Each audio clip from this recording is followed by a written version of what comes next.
Salut, c'est Sansaïs. Aujourd'hui c'est le vlog de voyage au Japon jour 9. Et aujourd'hui nous sommes le 13 mars. Il fait un temps magnifique, il fait déjà 20 degrés. J'ai tombé le manteau, la veste, même pas de trench, rien. Et nous sommes au jardin du palais impérial. Au programme d'aujourd'hui, la visite du jardin avec des pruniers que vous voyez juste là. Ça y est, c'est le printemps qui arrive. Visite du sanctuaire Yasukuni Jinja. Je vous emmène aussi à Kitanomaru Koen. Et surtout nous allons visiter la Chidori Fuchi pour voir les cerisiers centenaires juste avant la floraison des cerisiers. Alors c'est parti. Kōkyō, littéralement résidence de l'empereur ou palais impérial de Tokyo, est le complexe palatial abritant la résidence de l'empereur du Japon. Il couvre une superficie de 3,41 km². Le palais impérial se trouve à l'emplacement de l'ancien château d'Edo, résidence des shoguns. Nous entrons par Hirakawa-mon, mon signifiant porte, car les douves isolent Kōkyō du reste de la ville, limitant l'accès à quelques portes et organisant également le complexe en 3 îlots reliés entre eux par de nombreux ponts. Kōkyō-gaien, le jardin extérieur du Kōkyō au sud-est, le palais impérial et son parc Fukiyage, et enfin Higashi-gyoen, le jardin est. C'est justement au jardin est que nous allons et qui est ouvert au public. Faites attention, certains jours c'est fermé. En l'occurrence hier, dans le vlog d'hier, c'était fermé.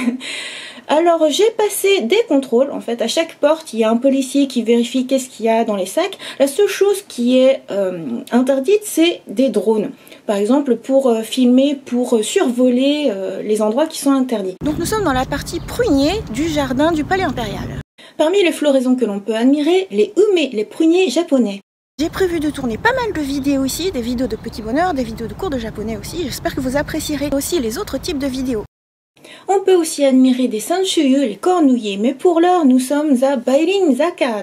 Ici, un magnifique prunier Mankai en full bloom, en pleine floraison, c'est magnifique. Et c'est curieux parce que quand on était à Korakuen, on aurait dit que c'était la fin de la floraison des pruniers, mais ici c'est juste sublimissime. Ce prunier est magnifique, il est à la fois blanc et rose. Il s'agit de Ume Omoi no Mama, la maman des pensées. Bairin Zaka est la côte des pruniers. Des pruniers blancs et roses bordent la côte. Ces arbres auraient été plantés par Ota Dokan, le fondateur du château d'Edo au XVe siècle. Aujourd'hui, on peut profiter d'environ 70 arbres, idéalement entre les mois de décembre et février. Et ici, on est donc vers la fin de la floraison, mais il reste quelques derniers arbres en fleurs. Nous arrivons au jardin des arbres symbolisant les préfectures. Je vais peut-être passer un petit peu vite, n'hésitez pas à me dire si vous voudriez que je passe davantage de temps dessus. Parmi les arbres que nous admirons, il y a un phénix, un olivier, Hananoki, Kuromatsu. Donc chaque arbre représente une préfecture de Tokyo.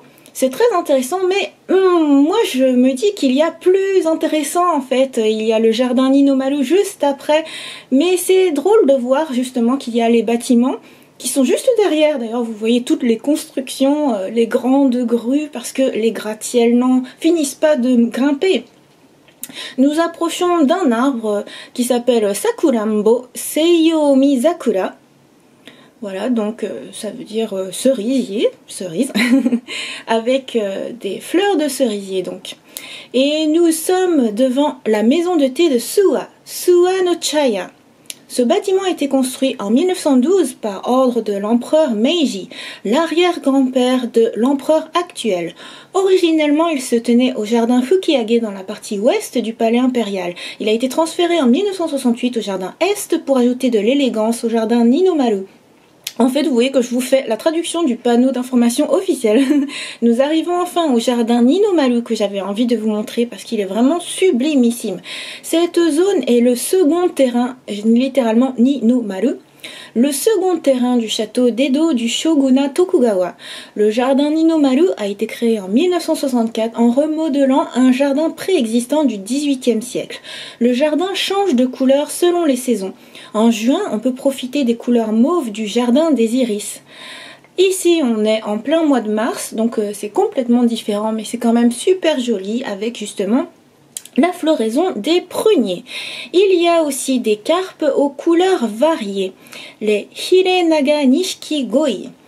Donc on dit Goi à la suite de plusieurs kanji, mais il s'agit des carpes Koi. Donc vous voyez qu'il y en a des blanches, des oranges, des super dorées, des blancs et rouges panachés. Également une petite cascade tout à fait charmante qui coule jusqu'à l'étang.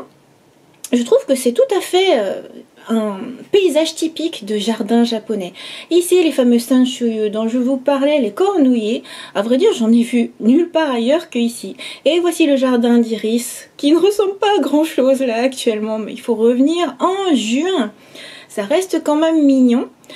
Voici les murs de pierre, un panneau sur les murs de pierre depuis le début. En fait, vous voyez les différentes constructions qui bordent le château.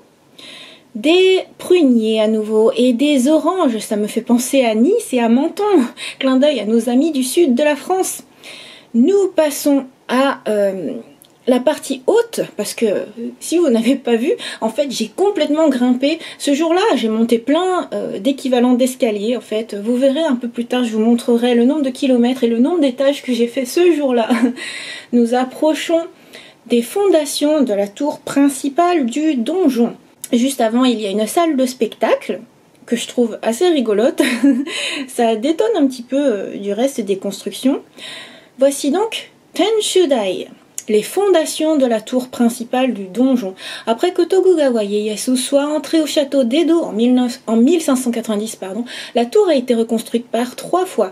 La dernière version de 1638 mesurait 58 mètres de haut, constituant la plus haute tour de château jamais construite au Japon. Il a malheureusement brûlé lors de la grande incendie de 1657. Le projet de reconstruction a été stoppé sous l'influence de l'oncle du shogun car, étant donné la stabilité du shogunat, une tour principale ne s'avérait plus nécessaire. Ici, vous voyez qu'il y a le NII, là où travaille Morgan, donc le laboratoire d'informatique national, le plus grand de tout le Japon. Partout où on est, on voit là où travaille Morgan. Les murs de pierre actuels datent de 1659. Le large espace entourant la tour principale était autrefois le lieu des buildings du palace Honmaru Goten, avec 3 sections, Omote, Naoku et Ohoku. Omote était le lieu pour les cérémonies publiques, Nakaoku était le lieu de vie quotidienne et d'affaires d'état du shogun, Ohoku était le lieu de vie de la famille du shogun. Nous sommes à l'île aux cerisiers avec les early sakura, les sakuras qui fleurissent assez tôt. Donc il se trouve que quand on parle de sakura, on parle aussi de prunier. C'est un petit peu confondu dans les variétés japonaises. Ici, il y a des kawazuzakura qui fleurissent assez rapidement, le plus tôt en fait. Vous voyez, pour un 13 mars, c'est déjà tellement fleuri que c'est même en fin de floraison. Il y a des pétales qui sont déjà par terre. Cela dit, ça reste magnifique. Je trouve que ce rose bonbon est sublimissime, ça donne envie de manger les pétales. Ça se détache bien du bleu du ciel de ce jour-là.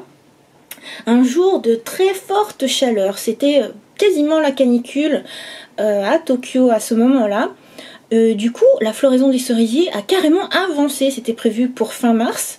Et le jour où je tourne cette vidéo, eh bien c'est annoncé pour le 18 mars. Waouh! Avec la pleine floraison pour le 21 mars, me semble-t-il. Donc il faut bien suivre la météo pour savoir à quel moment les cerisiers fleurissent. Là vous voyez qu'il y a carrément des gens qui sont en train de désherber à la main. Tout à l'heure en fait il y avait... Enfin, je les voyais en procession, je me disais tiens mais qu'est-ce qu'ils font? Et ils se sont déployés tout d'un coup. Alors il y en a qui ratissent avec un genre de vieux balai et certains le font à la main. Mais ils sont genre, je sais pas moi, 40-50 à s'être déployés d'un seul coup et même à avoir délogé des gens qui étaient en train de siester sur l'herbe. D'ailleurs, l'herbe, vous voyez qu'elle est plutôt jaune, on dirait presque de la paille, mais cela dit, ça reste agréable. Et nous avons profité des merveilles du jardin est du palais impérial et nous ressortons par Kitahanebashi Mon.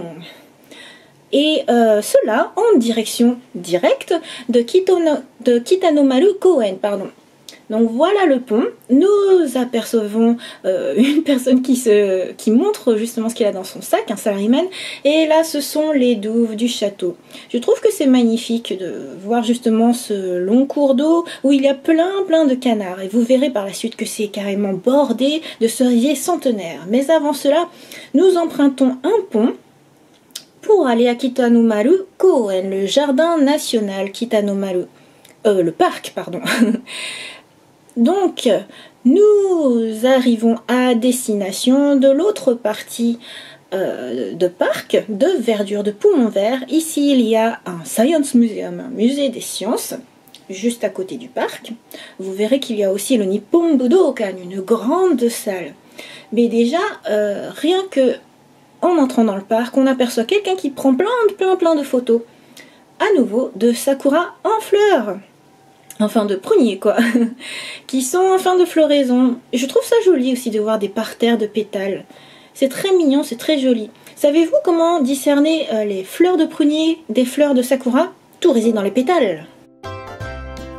Et voilà pour ce vlog du jour qui est particulièrement déjà rempli juste avec le jardin du Palais Impérial. Je pensais pas y passer autant de temps, mais je pensais pas qu'il y aurait autant de floraison à vrai dire. Nous terminons sur Kitano Maru Koen, mais nous allons reprendre dès demain avec le programme qui était prévu, à savoir Kitano Maru Koen, Yasukuni Jinja et Chiruya Fuchi pour les cerisiers centenaires. A bientôt pour le prochain vlog, bye bye.